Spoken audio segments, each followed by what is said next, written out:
Welcome to Life Happens, where Texans come to protect their legacy and prepare for the second half of life.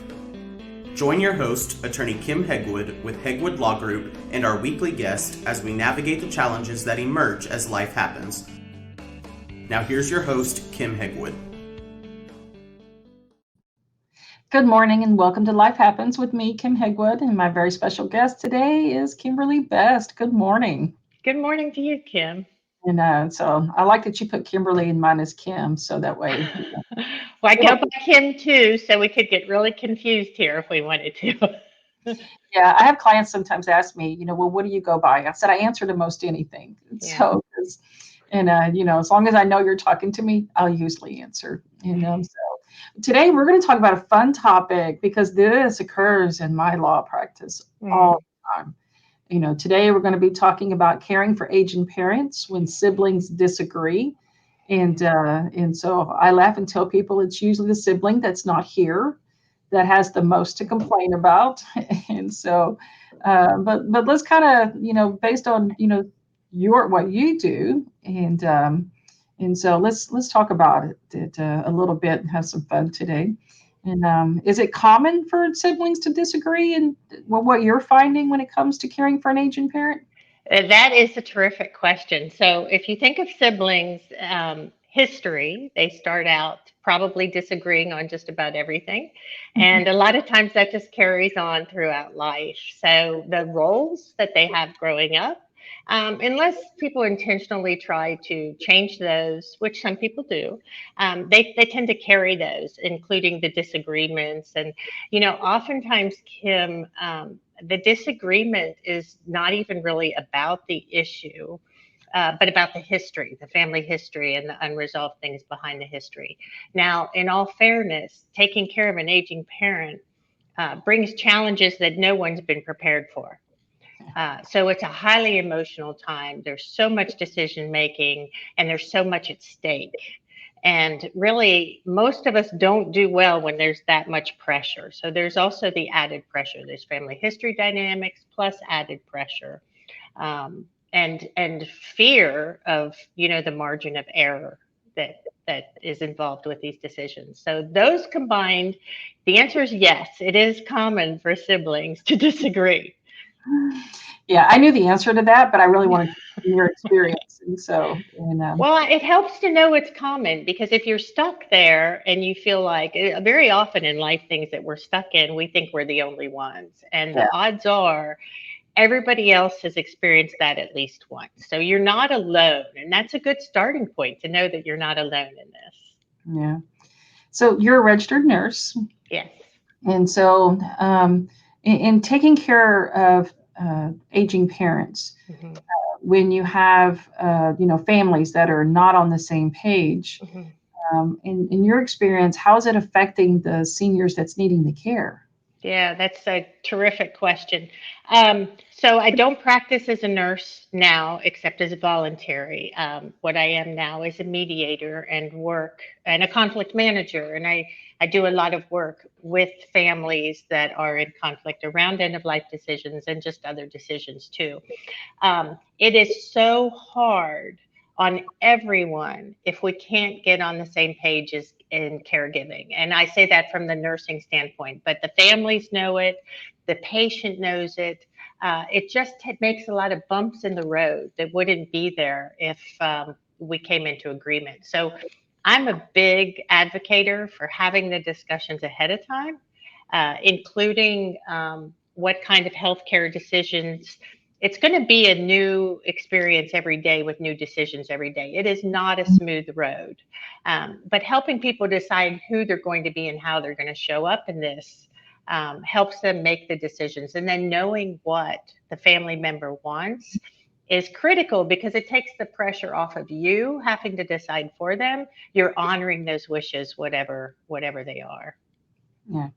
And so I was fortunate taking care of my grandparents that while I had family members that complained about how I was taking care of them, they didn't intervene. So, they still got, the kind of care they wanted and got really good care. But I can appreciate the family dynamics there. And so It's easy to be an armchair quarterback, and everybody has an opinion, and that's fair. But to go easy on the person who's carrying the bulk of that weight, because I always say about second guessing. We Mhm. never know what the outcome would be if we took another road. We assume it might be better. Oh, if only I'd have done that. But the truth is, it could have been a lot worse if you'd have chosen that. So, making the best of the decisions you make and being willing to pivot when those decisions aren't working. And Kim, here's what I say: life is an experiment. Every moment is one we've never been in before, right? And Most sometimes we'll get it right, and sometimes we're going to swing and miss, and it has to be okay to make those mistakes, yeah. especially now. And they can be critical mistakes at this point, but if you're doing the best you can for the right reasons, sometimes it's not going to work out the way you want it to. You pivot then, but it has to be okay to look at it that way. We're all trying. Yeah, I look at everything as a learning experience. Yeah. And so I think for a mindset perspective, it works really well. And Totally. so when should a family seek help? Like when do they call you? When would you want them to call you? Okay. Well, as an attorney, I'm sure you know this, with conflict, like everything else, the sooner we can start working on it, the sooner we can keep the pile from getting so big. And most of the time, the families who come to me are the ones who the pile has been a lifetime pile of not able to communicate and poor handling of conflict. And the truth is, like, we don't learn how to handle conflict well. So we usually don't have the tools to do it right. So in the hardest time is when we're trying to communicate. So the sooner the better, the sooner the better. And know that it's possible to untangle this stuff. I tell people there's a lot of work on the front end, but there's relief on the back end as opposed to making the pile bigger. And I just want to say, Kim, too, that these decisions, these moments are our legacy, Yeah. right? Like they make or break entire families. They're critical moments, and we can't take them back.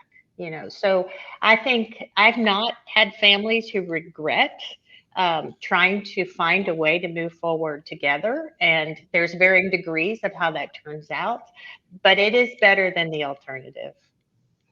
So tell our listeners, because I already know the answer, but tell our listeners the difference between mediation and counseling, because I think Yeah. it would be helpful to them to get an idea of the differences. Yeah.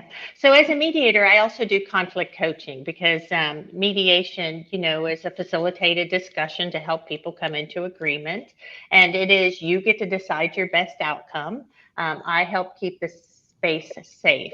Counseling spends a lot of time going back, right? And in mediation, we have to. I do not disregard the past, it matters, but we're not trying to figure out exactly how someone came to be how they are. There's no diagnosis of mental illness. It is very forward thinking. So we have a problem to solve or problems to solve, and how do we solve those? And in the process, people do learn conflict skills and communication skills. But I say it's a systems design approach to problem solving. And keeping that in a safe and productive way. And I want to say, too, because mediation requires more than one person, in this system that is a family, it's why I do conflict coaching as well. If one person changes in the system will change. We don't know how that will be, but you're not at the mercy of someone else. So maybe you just need help finding the empowerment, the backup, the encouragement, whatever you need in moving forward. If you're dealing with difficult siblings, you don't all have to come to the table necessarily. You getting help alone can be enough to make this easier for you. So let's look at some. I'm one of those people. I'm very very visual. So I'm very practical and things. So how give us some examples of different situations maybe that the listeners can kind of relate to kind of think the kind of triggers of, hey, we could really use somebody like her. Oh, I have countless examples, but one that touches my heart is, the whole caregiving thing is well, they all touch my heart, but this one is just stands out. I'm gonna back up for a minute before I answer it like that, Kim. The in my book, which is coming up, I tell stories of families who haven't been able to do that and the horrors that happen, and then stories of people who have worked through their decisions and how they came out at the end of that. But this one story I'm going to talk about is a gentleman who had a terminal diagnosis. He'd been a football player, big guy, strong guy. And now he has a diagnosis that's going to lead him into progressive paralysis and death. And his family and him was having difficulty knowing how to move forward. And he came to my office and he said, don't know how long I have.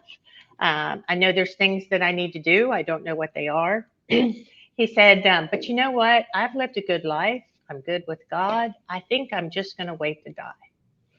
And I said, that's an option, because you never take away someone's, option that they have on the table. And my job is to help create more options. I said, that is an option. But, my dad did the same thing. I walked my dad through caregiving for 10 years. He lived with me until ultimately went to long term. And my dad said, I'm not the strong person I was before. I'm just going to quit. And the problem was it took him 10 more years to die. So I said, there are things that you can still accomplish. You're setting a role for your children. What loops do you have to close? It's your decision, but if you decide to do those things. So he did. We went through the process, had family discussions, and ultimately even met with hospice and helped make those arrangements. I might get a little choked up here because I'll never forget this. We're sitting with hospice, and this family, they had a great sense of humor, lots of family problems, but also able to laugh. And he's signing up for hospice, and we've interviewed a couple people, and his wife turns to him and he says, you need to decide what you're going to leave for our 3 children. And he starts laughing. And he starts laughing so much that he starts to choke, and that they were afraid that might be how he ended his life eventually would be difficulty swallowing and choking. So he's coughing, and everybody's just kind of sitting waiting for him, and he's mischievous. He's up to something, and he coughs out 3 cups of ashes because he wants to be cremated. And the family bursts into laughter because he's being dad. And I said to him, if you die right now, I am not going to help you. And but I left there going, this family is signing up for hospice and they're laughing, and they're doing this because they've had the conversations. I have chills as I tell this. They had the difficult conversations. They made the decisions to live out the rest of their life the way they wanted to do it, the way he wanted to do it. And for that, in this moment, while it hurt, his daughter was crying, they were also able to laugh. And to me, that spoke to the power of being brave enough to say, we have problems that we can't resolve and we need help. Yeah, definitely. And so that I can appreciate. So you mentioned briefly your book. Let's talk about that. It's How to Live Forever, a guide to writing the final chapter of your life story. So tell us about it. Thank you for that. As a nurse, I worked in every critical care unit there was, and I worked in trauma, and I ended my career with 6 years in the emergency department. And the heartbreaking thing was seeing patients come in with problems that families hadn't talked about how to address end of life, how much treatment to do. And honestly, patients were being tortured to be kept alive when in reality they were dying. And the beautiful thing about medicine is that we live longer, but the side effect of that, because everything has a price, is that it is taking longer and it's harder to die, right? Yeah. So people are suffering more. So families, in thinking that everyone should live forever, are literally putting people through hell. And having these discussions, figuring out how you define your quality of life, at what point do you want to keep fighting, what the alternatives to your treatment are. these are things that were heartbreaking as a nurse to watch. So after leaving my nursing career and going into mediation, this book was a culmination about first the legal decisions that are helpful to families and you to have, and the consequences for not having those. I'm not an attorney, so I did have a pretty renowned, very renowned elder ACR member attorney, the leader of the ACR Elder Committee, help me do that part of the book. And then I talked about, the healthcare decisions, which I'm passionate about, questions to ask moving through that, even discussing your end of life party or funeral, how to plan for that. And the whole premise is your life is your story, and your story is your legacy. And every moment matters. And we plan for so much of our lives, but we don't plan for the end, because it's been hard to talk about these things. I mean, I talk about it a lot, talking about my book, and people are like, oh, yeah, no one wants to talk about the fact we're going to die. Well, we are going to die. So let's do it as well as we can, right? So our ending of our story reflects the beauty that was through our whole story and is the ending that we want to choose. And then at the end of that, I include relationships, which at the end of our lives, at the end of all of the pollings done and the studies done, the relationships matter the most. So maybe in the decision-making process, it is about building bridges in some of those relationships too. I want to say real quick, Kim, we kind of live right now in a culture where we fire people if we don't get along with them. That's my term. There's a huge uprising in family estrangement, right?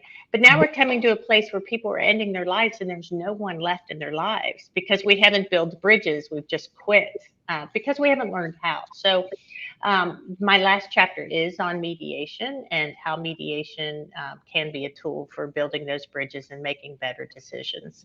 And throughout the book, there is tools and prompts for writing your story, leaving your story as your legacy too. Perfect. And so, so Kim, you have a website, right? I do, yes. And and that's how they can get information about you and the book and everything there, correct? That is correct. The book is available just about everywhere. And I do have a free PDF on my website too for groups. Sometimes there's been like book study or book club things on it. So there's a guide for it on that as well. If you want to reach out to me with questions, I really am here to help. This matters to me. I think the more we talk about these things, the better outcomes we can have. So please feel free to reach out. Yeah, I can appreciate that. We've been talking about what to do with my mother since my kids were little, and she's the one bringing up the subject. So we think we have her all figured out now what we're going to do when she's dead. That's a start. Now, how to figure out what to do in that space between, where we know we're dying, we know it's our last chapter, how we want to do that. Yeah. Yeah. Well, in my family, especially because of what I do, we talk about all that stuff. That's awesome. So most definitely. So thanks for being on the show today. It's been a pleasure. Lots and lots of good information. And you have a good rest of your day. My pleasure, Kim. Thank you. Thanks for tuning in to this week's episode of Life Happens with Kim Hegwood. Be sure to tune in every Thursday at 10 a.m. wherever you listen to your podcast as we navigate through the challenges that emerge as life happens. The content of this podcast does not establish an attorney-client relationship or constitute attorney-client privilege, legal, medical, financial, or any other professional advice.